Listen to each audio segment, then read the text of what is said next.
Wow. Hi, everyone. This is Brian Piper from MEA and Friends again. I have a new co-host with me today for a brand new podcast. This is now number 3 in the set that we have put together with Mobile Electronics Association. This podcast is called What the Pros Know. So this is going to be kind of a forum / informational kind of thing, just talking to different experts in various fields in mobile electronics and adjacent to mobile electronics. The idea is to get information out there for people that can use to better their business, better their craft, better their abilities, whatever the case may be. What do you think about that, Lynn? I think that's pretty good. I've been following the builds, so I'm excited to hear what he has to say. Yeah, I think our guest today is going to be a lot of fun. I've watched this guy for years, all the way back to when we still only had the 12 Volt Insider forum. And, you know, he was a young punk that thought he knew everything. You're aging yourself, Brian. Don't age yourself. Oh, man, I could age myself way easier than that. But yeah, we go back a ways. And this guy's always been one of those guys that he just inspires people with what he does and his ability. And, you know, it's funny because talking to him over the years, when I used to just watch him on the Insider and see what he did, I was like, dude, this kid, like, somebody needs to take him down a notch. And then you meet him and it's like, nah, he's already there. Like, the guy just builds and does his thing and says what he says, but is one of the nicest guys you'll ever meet. And so fun to talk to and willing to share information that it just makes everybody like him. So yeah. Why don't we bring him in? All right. Justin coming at you. Justin Marks, how are you doing, sir? I'm doing well. Tired, but yeah. Yeah. Well, you know, you work like a dog, it looks like. It feels like. Yeah. I don't know if I have anything to say about that introduction. That was complimentary and not really anything that I'm used to hearing. So thank you for that. Okay. I mean, it's one thing when people talk about, like, you know, oh, you're good at your job, but it's another thing when people talk about your character. You know, you mentioned like bringing me down a notch, and I was like, really? And then I was like, but I don't ever feel like anything I do is worth, you know, a second look anyway. So it was just, I don't know, it's just nice to hear. So, well, it's that thing. I say this all the time when we talk about texting, right? And communicating nowadays, that communication through typed word is very hard to construe sometimes, right? You can't get the context. And that happened a lot back on the 12 Volt Insider. There were guys that would just run their mouth because they were guarded by this screen so they could say whatever they wanted. Right. And a lot of them weren't really talking the way you thought they were, or the way somebody might have taken it. And, you know, there were comments from different guys all the time, and you being one of them and me being one of them, of like, smart ass comments, right? We all did it. We were like, you know, we would say whatever we wanted to say. Right. But then I remember we met at Knowledge Fest in Dallas. I want to say it was 2012, maybe 2013. Yeah. If not, yeah, I think about then. But I remember we were sitting in that little bar kind of in the back of that main like area in the middle of that barbecue joint. There was like the barbecue joint restaurant and the bar in the back, and we were all back in there, and you walked in and I was like, yep, there's that guy. And then you started talking to everybody, and you started talking to just literally everybody. And I was like, that guy is totally not what you would expect from the interaction online. And that, from that day on, I was like, yeah, that guy's going to be, he's a winner all day long. I appreciate that. It's funny because even in a different context, like I meet people throughout my life and they're like, I've only known you on the internet and you're absolutely nothing like I thought you were. Right. And I'm like, well, and that, I think that's just proof positive to you don't really know people until you know people. Exactly. 100%. Well, speaking of not knowing people, for the listeners that don't know him by voice, we have with us today Justin Marks from Team Witts Customs in Madison, Tennessee. So we're super happy to have you, Justin. Thanks for coming on to give us all your knowledge. Yeah, thank you for having me. Yep. So I talked to a couple guys about this podcast, and I mean, we've been working on these things for a long time. You and I talked about this even back in like September or October, I think, when I talked to you about having you on at some point. And I always talk to guys that I know in the industry, like, hey, who do you think we should have on this podcast? Or, hey, this is something I want to do. Or, I think this guy would be great. And literally 5 people I've talked to about this are like, you got to find out where the nickname Nubs came from. Give it to us. So it's funny. So I was at a shop in northern Atlanta, and it was right around the economy crash. So 08, 09, whenever that was. Mm-hmm. And the business was owned by my boss and his father-in-law. And I guess technically they're both my bosses, but when the economy crashed, we decided to split off and start our own business. So we started a company called Monster Mobile Audio, and which then became Monster Customs. And we were working out of a single bay storage unit. And we were doing big limo builds and boats and anything that we could, anything we could do to make money. So I had I want to say he played for the Miami Heat. I don't remember his name. Not a fun guy to be around. We're building a big fiberglass E350 limo Econoline thing for this guy.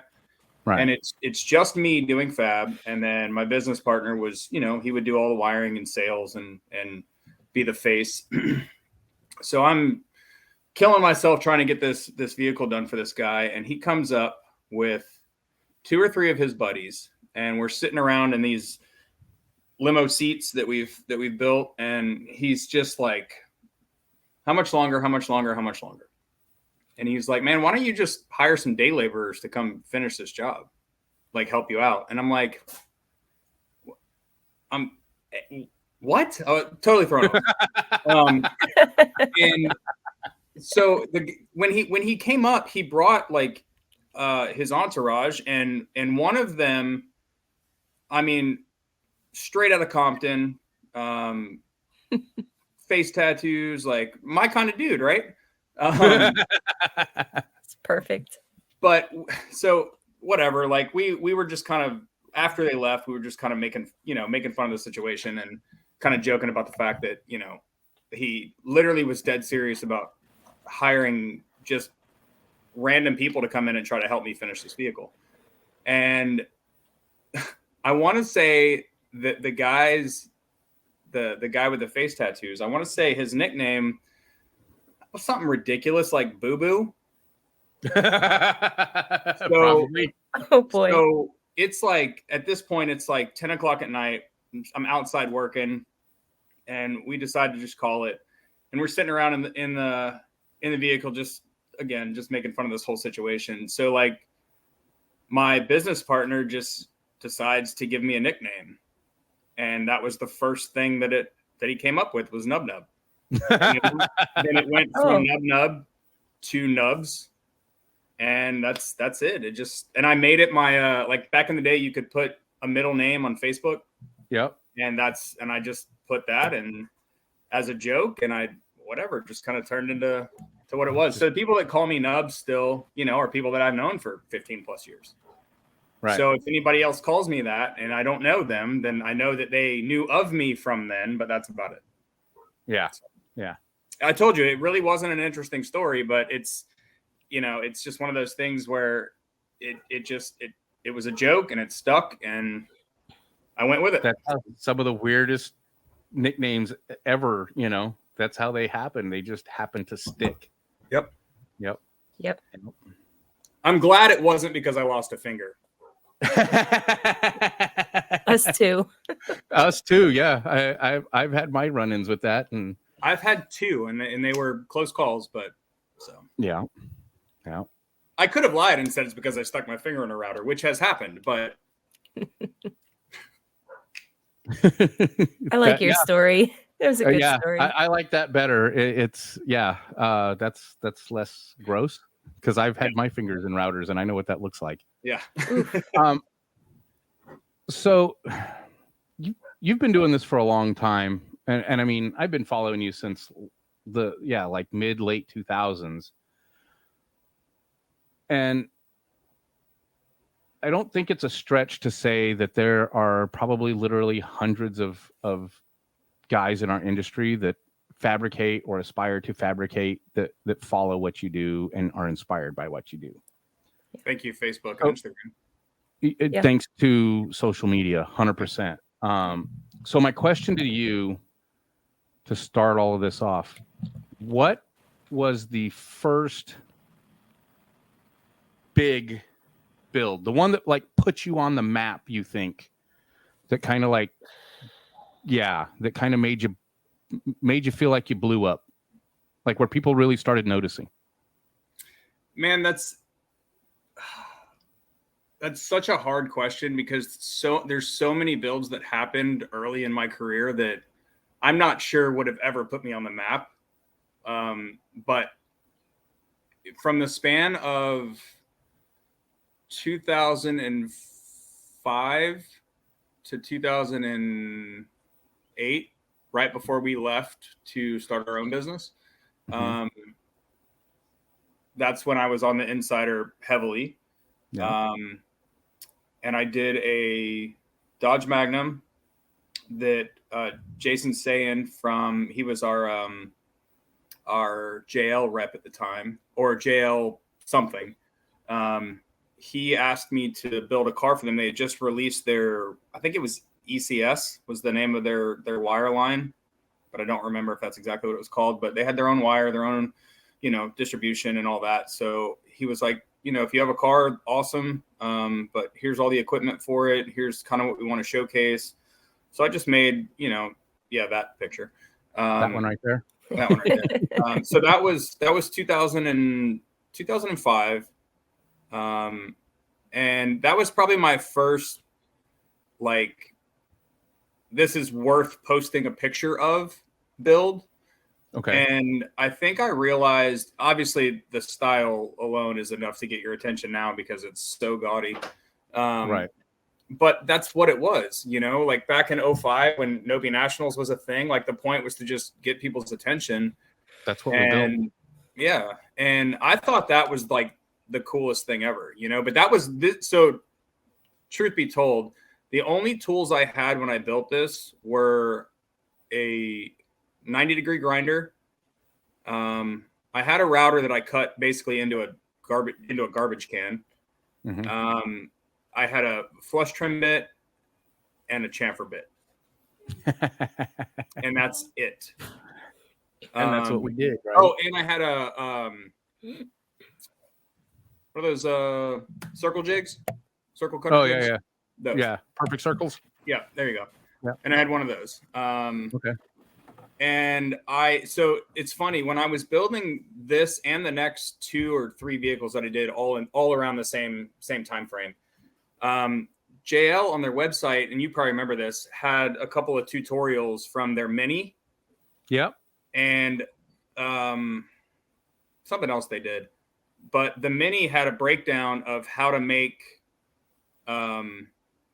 like A/B positive, negative templates using, you know, a completely different method than we use now. But I bought an Amana bearing kit so I could figure out how to do this. And the first time I tried to do it, and I was completely ignorant to like, hey, this router bit should be used carefully with 3/4 inch MDF. And I didn't make templates out of 1/4 inch and then duplicate them with a flush trim later. I was trying to make everything out of 3/4 from the rip. And again, like I had my biggest downfall was having no one to learn from. Right. You know, I had the internet, and it essentially I had fiberglass forums and I had 12-volt insider. Sure. And those were the two like the things that I had to try to figure out how to do some of the stuff that I knew was possible and stuff that I wanted to do and learn how to do, but had no idea how to do it. So I have to give you credit for one thing in this real quick. I don't see any paint. Yeah, there's not any. There's not any. So that is, for guys that are watching or anybody that's watching this, back in the early 2000s, like that was the thing. Everything was covered in paint. I do have one build that I did not send you pictures of. I'll tell you about it, and I'll send you a picture of it just so you can see it later. It was I did it in 2004. It was like a 98 Accord, and it was a full painted tub trunk mess with Audiobahn flame amplifier and Audiobahn flame. Wow. So with that, I was like, I'm going to get creative and I'm going to make flames in my panel. So painted red flames in front of a flamed amplifier, and it was trash, bro. I mean, we all had those cars. Like everybody, that was the thing though, kind of that era of time. That's like when I grew up, when I started in the 80s, it was all Flexstone and splatter paint and tweed. And so we all had our things, you know, throughout the years. So I can officially say I've never wrapped anything in tweed. Yet. Not because I didn't want to, just because I didn't start my first job at a car day shop until 2001. Right.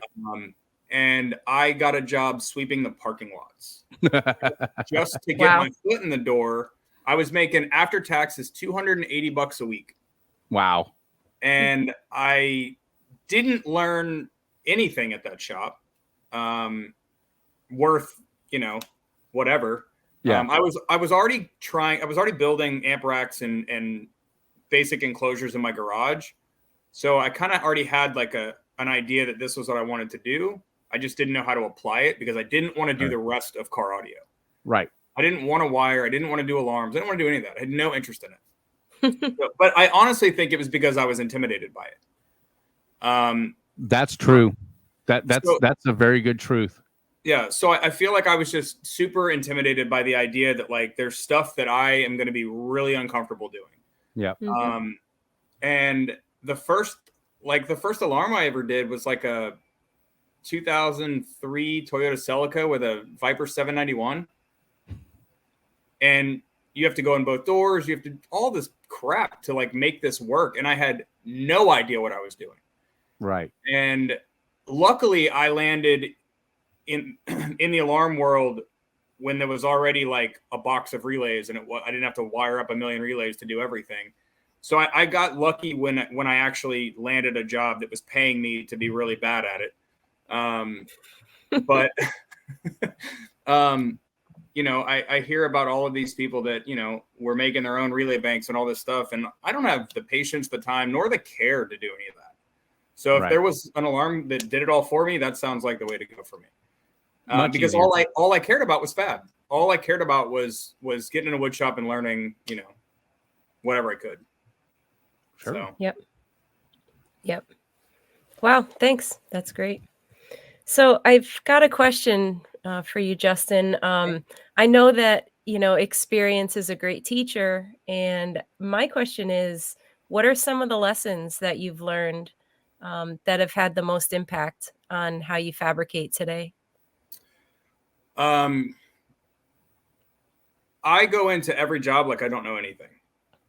I have like my basic fundamentals, but I think that especially from like early on in my career when I had nothing, I had no money to buy router bits. I had no money to go do any trainings. And if I did have the money to do that, I couldn't afford to take off work. So it was, I just paid attention to any build pictures that I could. Thank you, Joey Knapp.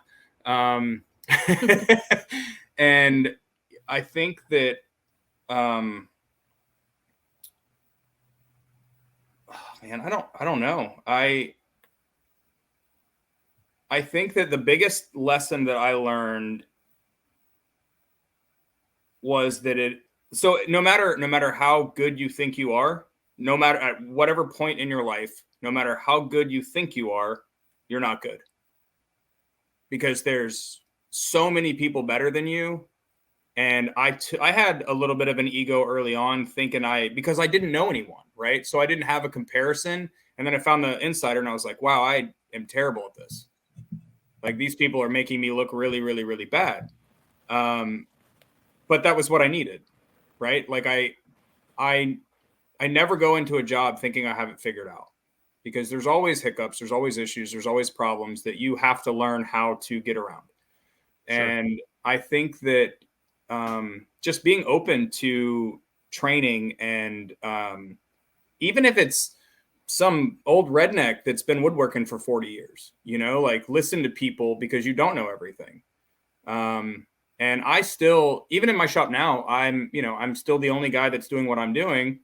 But I still ask people their opinions and I still ask for their advice because I don't have a sounding board. It's just me. Mm-hmm.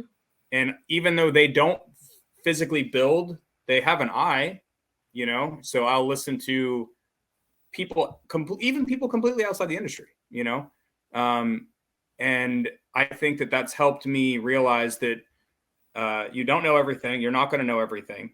And I like it that way because there's always room for learning something and there's always room for getting better.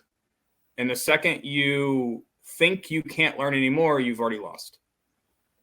And I just I don't think there's room for that when it comes to creativity or taking someone's money and building them something, That's such a good attitude to have. Yeah. I would. And it's funny because I've struggled pretty much, probably say 75 or 80% of my career with never working with anyone else. Right. So I've always had this like need and desire to get better, but no resources to do it. So I used what I could, which was spending my own money to buy router bits when I could afford them, buy materials to learn, whatever it was, and then I ended up fire selling my whole life and then moving to South Florida, which is the best decision I ever made.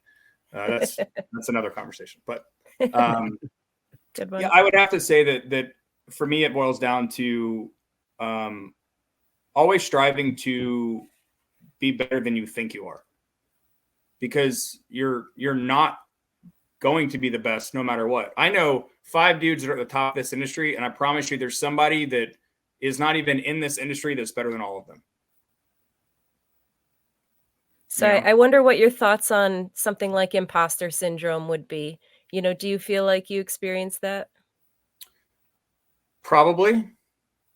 That intimidation factor of maybe I'm not quite there, but yeah, but for me it was grounding. Yeah. And that's the thing. Like for me, it's very grounding to be around people that I look up to almost everyone, because everyone can teach me something. And it doesn't matter if you're better than me or if I'm better than you at this job, you're probably better than me at 100 other things. And it's a good point. I don't look at anyone like I'm better than them. I look at them like, oh, I might be able to help you do this, and you might be able to help me do this, and we'll both just get better. Mm-hmm. Yep. Yeah. What can we learn from each other? Sure. Right. Yeah. Yeah. You were saying in that, talking about not having anybody to learn from, having to kind of find your own way to learn things. Right. And in all the years I've known you, I've never heard somebody make some statements that resonated so much with my life in my early career. I lived in a place where there was, I lived in this small town in Texas where I live now, but I was also at one point in Albuquerque, New Mexico, where there was nothing. Right. There wasn't a lot of really good people. There was one shop there that did pretty good, but they weren't going to share anything with you, Right. And even in the shop I worked in, we were competing against each other as techs for jobs, for recognition, for everything. And it got really hard to do a job when you were literally the smartest guy in the room. And you weren't very smart, right? Right. You didn't know shit. Yeah. But you were smarter than everybody else. I was the only guy in the room, and it was a very dumb room. Right. Yeah. I was the only guy in my bay, and I kind of felt the same way, right? It was right. I was not smart, but I was lucky enough to find some guys at a boat shop that taught me how to do fiberglass. Right. And I learned fiberglass I found an old boat building how-to book from like the 70s. And it was like the most basic of how to build a boat, how to make molds, how to, and I was like, let me just try some of this. So I went to, I think probably Home Depot at the time, and got the worst version of those materials I could possibly get, Bondo brand, everything, and just tried. And I wasn't good at it, right. But I mean, I don't know. I have a problem with every time I do something, I'm like, that sucks. Do it again. So I think no matter what, I'm going to have an issue with whether or not I think something is up to standard, up to par, or whatever. But that's my own issue. But I think surprising though. You need a high level expectation, Sure. And sometimes it's almost, I think my level of expectation now is just set by the industry,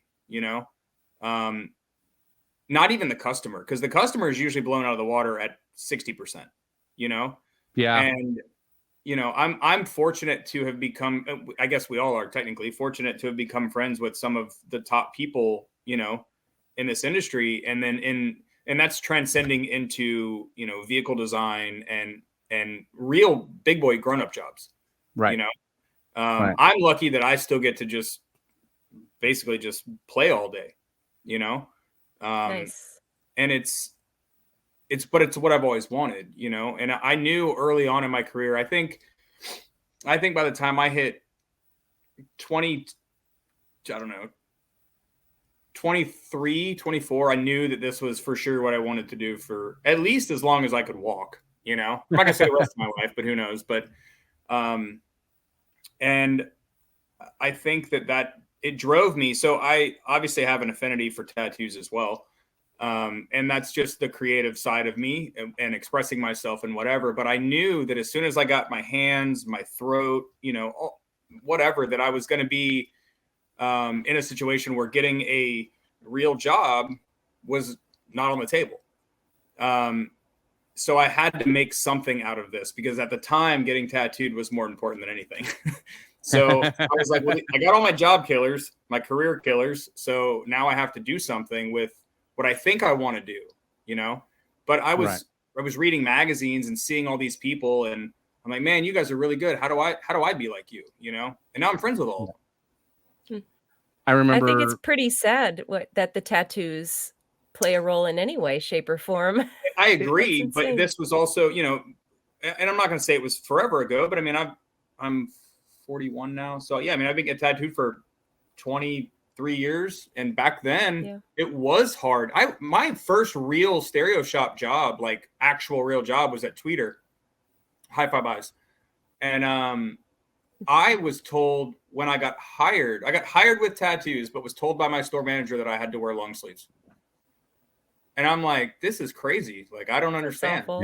Yeah. So it's kind of just been ingrained in me. And then I stopped caring about all of it. I was like, I'm just going to do whatever I can do to make a career out of this. And I don't care what anybody else has to say about Yep. And that's how it worked. And now I remember, it's funny that got brought up, because I remember on the Insider, someone had made a comment. This was probably in 2008. Someone had made a comment that they would never, no matter how good they are, he would never hire anybody with their hands and their neck tattooed. And I'm like, What a shame. I don't understand how you're going to just cut yourself off at the knees, because you could literally have the most amazing employee, but because he has tattoos, you don't want to hire him. Like, that doesn't make any sense to me. But I'm thankful that, the trend of the world has changed, and tattoos they're not even looked at anymore. It's almost too normal to have tattoos. Yep. I'm a rarity because I have none yet. Right. Wow. I'll be getting my first one about a month. My son and I are getting one together. But awesome. Okay, so I have another question for you. Okay. Kind of more modern day, with all the computer controlled, all the CNC tooling that is available nowadays that shops are migrating to. Yep. CNC routers, CNC lasers. I joke with people about these walk-in CNC printers, 3D printers and everything. Yep. How do you think, or do you think that the ability to do analog fabrication, and when I say analog, I mean do it by hand, do you think it's going to suffer? No. I don't, because granted, with vehicle scanning and Fusion 360 and 3D printing, 3D machining, it takes a lot of the physical analog work out of it. But there's such a small percentage of shops that are at that level that no, I don't think it will. Most shops still don't have CNCs and lasers. I don't care if 1,000 shops do, 20,000 don't. Right. And I think that there's always going to be this tier of work in the way that it gets done and the quality it gets done. That's never going to change. I think it's no different than manufacturing. If you look at cars, you have, really, really, really nice manufactured cars, and you have really terrible ones. And right. The only thing that's changed is how long they've been terrible at their job, So I think that, no, I don't think it's going to suffer. I love analog building. Me too. But it's also, at this point, it's nostalgic for me, because that's what I built my entire career on was, a router bit and a half and a grinder and some body filler. Right. And I think that where the issue is going to be is you've got all these kids directly out of tech school, 3D printing the world. They have no foundation at all in building. And if their 3D printer goes down, guess what happens? They can't do their job. Finish the job. Besides some detailed laser pieces, if my machines go down, I can still build everything I need to build without it. Right. And I think that's. I'm very confident in the fact that I can get myself out of anything I get myself into. And there's a lot of people that can't. And I spent 15 years doing it the wrong way to figure all that out. So for me, I think that the analog side of things is super, super, super important. And I hope it doesn't go away. You know what I mean? I hope it's not negatively affected. But even if 10,000 shops have, walk-in 3D printers and they can print whole cars, there's still 100,000 shops that don't.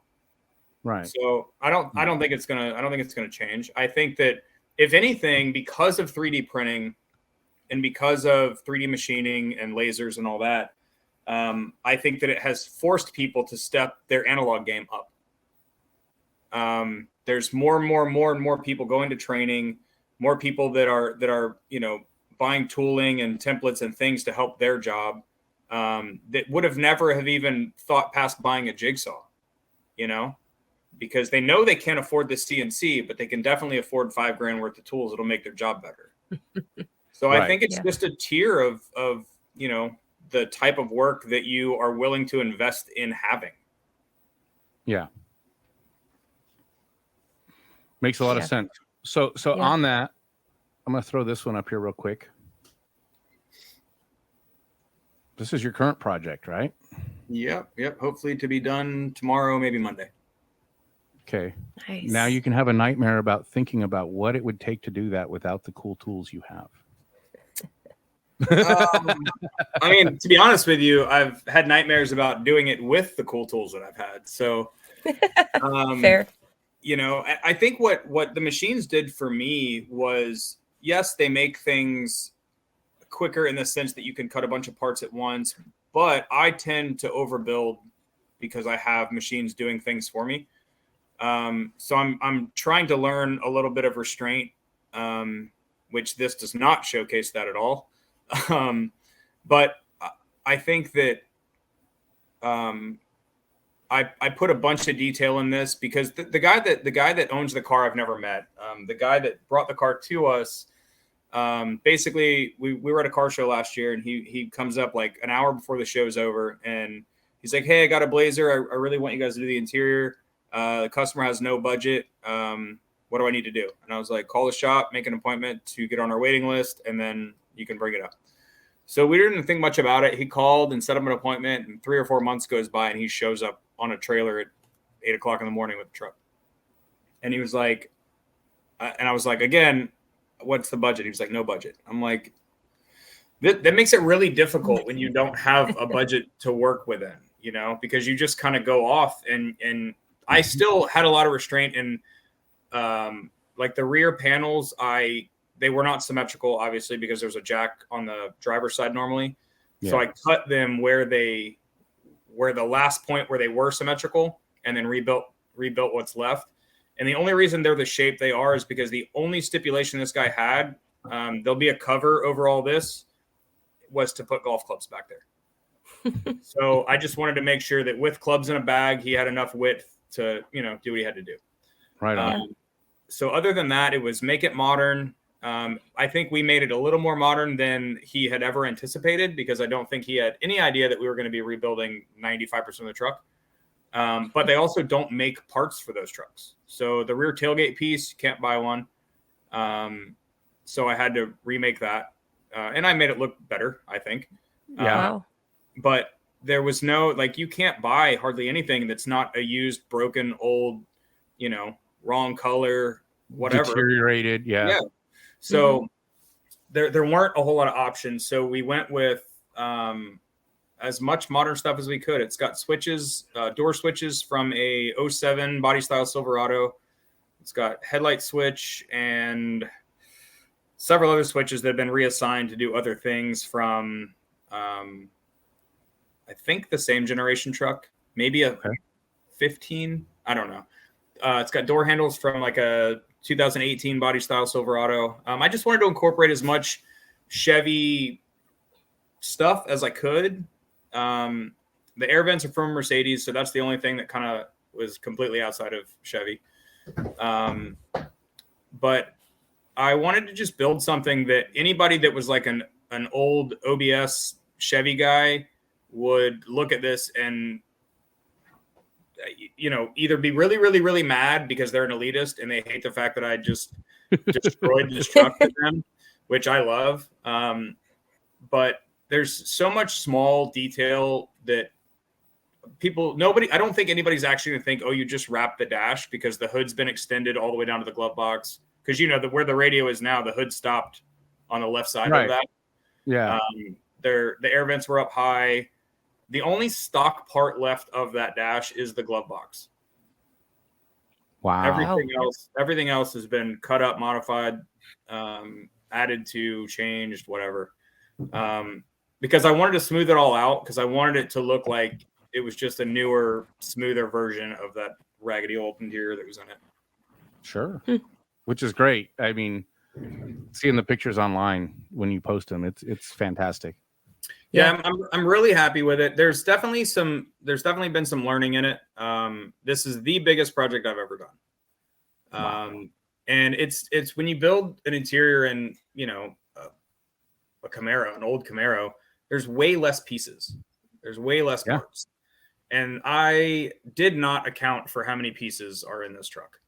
How many pieces I would either have to rebuild, have to wrap, have to modify, and then make fit, you know, like it just, I was like dash and doors and console. That's all I'm thinking. And I have just as much time in all the little stuff as I do in those 4 pieces. And I have a lot of time in those 4 pieces. So it's been a massive learning experience. And I'm just fortunate that the customer's been, regardless of this whole like no budget idea, I think his budget in his head, we've already surpassed. So fortunately, he's been fine. And it's, we ended up painting the truck while it was there. It's got a 22 Escalade white paint job. So it's got all new everything on the exterior, Wow. So it was a lot of work regardless of the interior. But Mo, my work wife, he's my wiring guru. Mo is just, the things he can do with electronics just makes my brain hurt because I'm not smart compared to him. He's rewired the entire truck, made things work that shouldn't work. We got a switch panel out of, I want to say it was like a 15 Impala or something that had heated seat switches and a traction control switch in the middle. It's just this one little 5-switch panel. And he rebuilt the circuit board to use those physical switch buttons, but rebuilt the circuit board with momentaries underneath them to still function the way they should. Wow. To do heat and air seats. And then we changed the traction control button to the rear glass release. Oh, wow. Yeah. So luckily I have him to make my life and ideas and whatever actually work. Because if you were to leave it up to me, you would have a cool looking truck that doesn't work. So, it's pretty to look at. But he also did the same thing. We took a factory radio. I want to say it was a 14 Silverado. The radio buttons on the actual radio that have, source and track up and down and whatever. Yeah. We made a remote control that sits right in front of the armrest on the console that basically acts as steering wheel controls. Reassigned everything. I took all the buttons apart, relasered them with new icons for new functionality. So there's probably a million better ways to do it. But for this application, it worked really well. Nice. And it's, it's not that radio is far from you, but like who doesn't want to turn their volume up without having to move their arm? Absolutely. So, yeah. And it still has a modified factory steering wheel. We sent the steering wheel off to Ukraine. And they modified the steering wheel. It's now a D wheel, so the bottom's flat. It's got finger grooves. It's a really, really, really nice looking wheel. Wow. And obviously it has no controls, nothing on the wheel. So I still wanted to keep a lot of the OBS truck feel and then try to modernize it wherever we could. So that's really cool. Mm-hmm. Nice.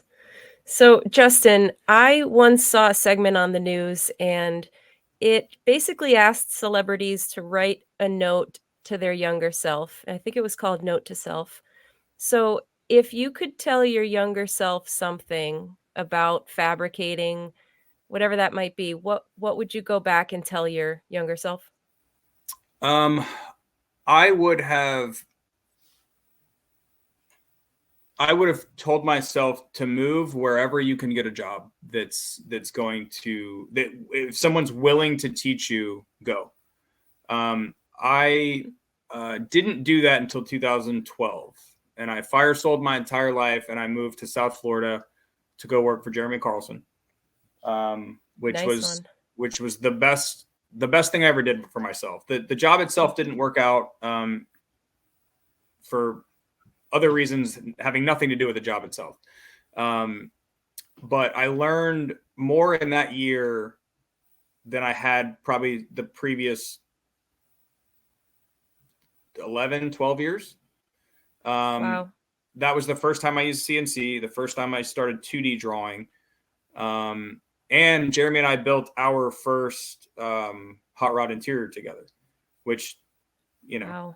that's pretty cool for me personally. That car was a learning curve for both of us, and it turned out great. And we did a couple more before I left. And I would say that if I could go back in time, it would it would be to move anywhere where you can better yourself and further your career.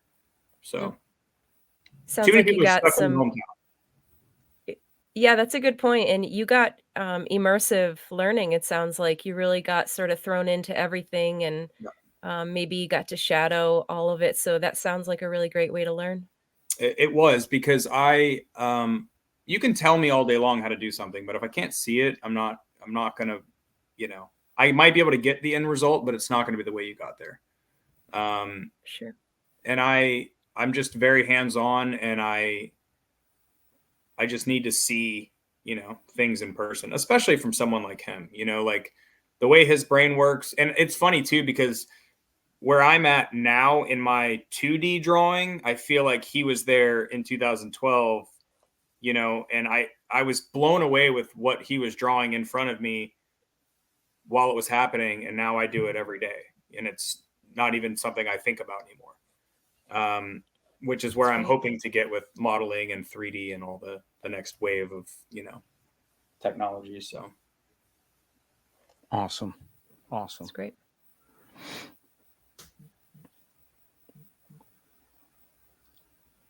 I'm sitting here and I'm just thinking about everything you've said, and I'm just like, there's so much of this guy's life that feels like it was my life. I think it's probably a lot of people's lives, I think it's without ever really talking to somebody about it or hearing somebody else tell the story, you're probably right. It's a lot of our stories. Like you said, you just said, if I could go back and tell myself one thing, and that's find somebody to teach me and move there, Yep. Man, 30 years ago, I would have been smart to do that. Yeah, I've kind of taken on this idea where, like, if anybody, so I answer Instagram, Facebook, phone calls, text messages, like I'll answer anybody's questions about anything. Mm-hmm. And I don't do it from a place of you're asking me this and I might have the answer, I might not. I'm answering from a place of I know exactly what this feels like to reach out to someone that you follow online or someone that you think is really good at their job and them not respond to you or make you feel like you're a moron for not having the answers that they've had for 20 years. And I take things like that personal because it's happened to me. And to want to be in an industry and belong so bad that like the people you look up to just snuff you out and ignore you, like that's happened, so like I told myself that anybody, if I ever got to a point in my career where anybody asks me my advice, my opinion, how to do this, how to do that, like full transparency, I'm not trying to hide anything from anybody. And I just wish that there were more people doing that. And I think that the internet has definitely, social media has definitely helped with that because now, there's people posting pictures all day long and people asking questions all day long, Right. And the Insider was all we had, right? How many groups are on Facebook now? Hundreds, 100. I have to remove myself from a lot of them because it's the same repetitiveness. And I'm sure everyone is sick of seeing this blazer and I'm sick of posting it. So I understand, that it's everywhere now. And it's almost, I think it's almost to a point where it's people I think they feel like they're being annoying because the information is readily available almost everywhere now. Unless it's a personal question or like, how did you physically do this? The techniques are everywhere. The training that everyone offers is everywhere. So I think that I just made it a point to make sure that I responded to messages if I got any. I think that it's important to let people know that like you may think that I'm really, really, really good at my job, but I promise you I'm just as hard on myself as you are for thinking you're not as good as you are.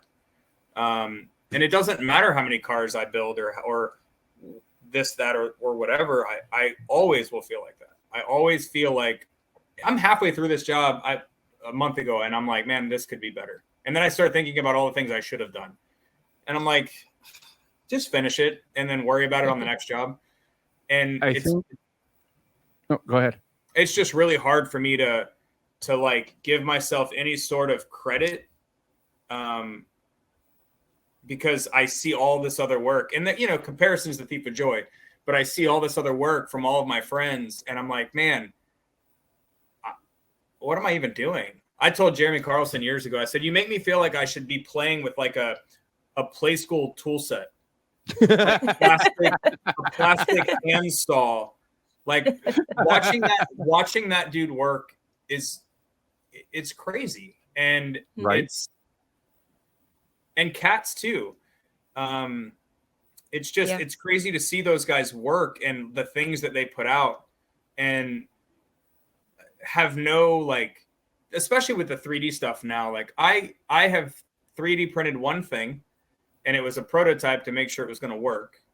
And then we ended up getting it machined out of aluminum. So from a prototype standpoint, I'm your guy. I got it nailed. But super simple drawing, and I was super proud of myself. And then I was like, man, I shouldn't be proud of myself because there's 9-year-olds that are 3D printing whatever they want right now, and they're drawing all of them. But again, that's just me wanting to be better. And it's hard not to look at everything going on in the world, all of this technology, all of these really smart kids, and not kind of feel bad about it, you know? But then I realized I have a foundation of building that you don't have. So to me, like that foundation is super important when it comes to building whole parts and whole cars. And I probably don't even have the foundation that a lot of people do have, but I know that I have a foundation that I can, without a doubt, get myself out of any situation I'm in. Because, you know, sometimes you're building something and you run into, how do I wrap this? How do I get this out? How many pieces is this going to have to be? And I think ahead almost second nature now to avoid situations like that. So, I mean, how many times any of us that you know, fabricate by hand or have fabricated by hand, how many times have we built something and go to wrap it and it won't wrap and you got to start over? Yeah. And it's funny too, because even just doesn't, the whole thing doesn't come together the way you pictured it. Right. Because you missed something. Right. Well, even like I built a very small piece. Actually it's on that Blazer tailgate. There's a split line right above the latch. That's that 3D piece. That's all one piece. So the insert around the latch and the part that has the 3D shape in it is all one piece. And I just cut a groove in it so I could wrap it. Because that pull, that 90-degree pull from that top all the way down 4 inches wasn't going to happen. Right.